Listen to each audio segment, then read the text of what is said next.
তো নমস্কাৰ স্বাগতম জনাইছো সকলোকে এখন নতুন ভিডিঅ'লৈ। তো বহুত দিন পিছত এখন নতুন ভিডিঅ'লৈ আহিলো। তো আজিৰ ভিডিঅ'খনত আমি আৰম্ভ কৰিম যে মুখ্যমন্ত্ৰী ডাঙৰে কি ঘোষণা কৰিলে আশা কৰ্মীসকলৰ দৰমহা বৃদ্ধিৰ ওপৰত। তেওঁলোকৰ দৰমহা বৃদ্ধি হ'ব নে নাই, আশা কৰ্মী, অংগনবাদী কৰ্মী, স্কুলৰ ৰান্ধনীসকলৰ দৰমহা কেতিয়া বৃদ্ধি হ'ব বা সেই বৃদ্ধিৰ ওপৰত মুখ্যমন্ত্ৰী ডাঙৰে কেবিনেট বৈঠকত কি ঘোষণা কৰিলে, সকলোখিনি এই ভিডিঅ'ৰ শেষলৈকে যদি চাই আপোনাৰ কনফিউজনবোৰ দূৰ হৈ যাব। আৰু আপুনি অসমৰ কোনখন জিলাৰ পৰা ভিডিঅ'খন চাই আছে কমেণ্ট ছেকশ্যনত জনাব নাপাহৰিব। আৰু আপোনালোকে কমেণ্ট কৰিব পাৰে যে আপুনি কোনখন জিলাৰ পৰা চাই আছে, ঠিক আছে। তো বলক আজিৰ ভিডিঅ'খন আৰম্ভ কৰোঁ। তো মুখ্যমন্ত্ৰীৰ বৃহৎ ঘোষণা, আশা কৰ্মীসকলৰ দৰমহা বৃদ্ধি হ'বনে নাই, কি ক'লে মুখ্যমন্ত্ৰীয়ে, ইয়াৰ ওপৰত কিছুদিন আগত, 2-3 দিন আগত এখন পোষ্ট আহিছে টুইটাৰত যে আমাৰ মুখ্যমন্ত্ৰী ডাঙৰীয়াৰ ফালৰ পৰা, সেই পোষ্টখনো দেখাম। আৰু বহুত দিন ধৰি আপোনালোকে ইউটিউব, ফেচবুক বা বহুতো নিউজ চেনেলত আপোনালোকে চাই আছে যে আপোনালোকৰ দৰমহা বৃদ্ধি হ'ব আকৌ নহ'ব। কিন্তু মই আগতো এখন ভিডিঅ' বনাই কৈছিলোঁ যে মুখ্যমন্ত্ৰী ডাঙৰে এখন কথাই কৈছিল যে আশা কৰ্মী, অংগনবাদী আৰু ৰান্ধনী কৰ্মীসকলৰ তেওঁলোকৰ দৰমহা যদিও বৃদ্ধি কৰিব নোৱাৰে, কিন্তু তেওঁলোকক এখন এককালীন সাহায্য প্ৰদান কৰা হ'ব 3-4 লাখ টকাৰ বা 10 লাখ টকাৰ।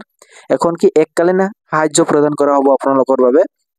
তো এইখন সিদ্ধান্ত এখন বৃহৎ সিদ্ধান্ত কৰিছে মুখ্যমন্ত্ৰী ডাঙৰে। এইখনো ইমান এটা বেয়া সিদ্ধান্ত কৰা নাই। এফালে চাবলৈ গ'লে ৰান্ধনী কৰ্মীসকলৰ দৰমহা অলপ বৃদ্ধি কৰিব লাগে, তেওঁলোকৰ দৰমহাখন বৃহৎ গুৰুত্বপূৰ্ণ। আৰু অংগনবাদী, আশা কৰ্মী সকলোৰে দৰমহা গুৰুত্বপূৰ্ণ, কিন্তু ৰান্ধনীসকলৰ অলপ বেছি গুৰুত্বপূৰ্ণ। আৰু মুখ্যমন্ত্ৰী ডাঙৰে যিখন ঘোষণা কৰিছে যে সকলৰ এককালীন সাহায্য প্ৰদান কৰা হ'ব, এইখন মুখ্যমন্ত্ৰী ডাঙৰে বহুত ভাবি চিন্তিয়ে ডিচিশ্যনখন লৈছে, ঠিক আছে। তো 2-3 দিন আগত কি এখন নতুন পোষ্ট ওলাইছে মুখ্যমন্ত্ৰী ডাঙৰীয়াৰ পৰা, সেই পোষ্টখন আমি এবাৰ চাই লওঁ। তো পোষ্টখন কি, দিছপুৰৰ ভিতৰত যাব নিদিয়ে, গতিকে উজান বজাৰ কাৰ্যালয়ত নিজৰ বিভাগীয় সঞ্চালকক সাক্ষাৎ কৰি বাজেট প্ৰতিক্ৰিয়া জনালে আজি অসম ৰাজ্যিক অংগনবাদী কৰ্মী সহায়িকা সংস্থাৰ সজাতি দলে। তো চলিতে অধিৱেশনত বৰ্ধিৰ ধন ধাৰ্য কৰক, ঠিক আছে। তো অংগনবাদীৰ কৰ্মীসকলে মুখ্যমন্ত্ৰী ডাঙৰীয়াৰ বাবে এখন লেটাৰ লিখিছিল যে যাতে মাননি বৃদ্ধি কৰা হয়, ঠিক আছে। এতিয়া মুখ্যমন্ত্ৰী ডাঙৰে কি এখন ৰিপ্লাই দিয়ে, এই ৰিপ্লাইৰ বাবে আমি অপেক্ষা কৰিম। আৰু মুখ্যমন্ত্ৰী ডাঙৰে যদি কোনো এখন ৰিপ্লাই দিয়ে, তো আপুনি এই চেনেলখনত সৰ্বপ্ৰথম আপুনি লাভ কৰিব।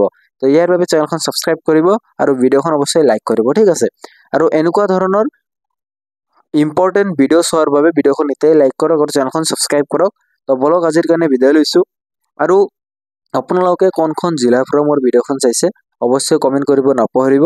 আৰু এনেকুৱা ধৰণৰ হেল্পফুল ভিডিঅ' পোৱাৰ বাবে অৱশ্যই ছাবস্ক্ৰাইব কৰিব, ঠিক আছে। তো বলক আজিৰ কাৰণে বিদায় লৈছোঁ। জয় অসম, জয় ভাৰত।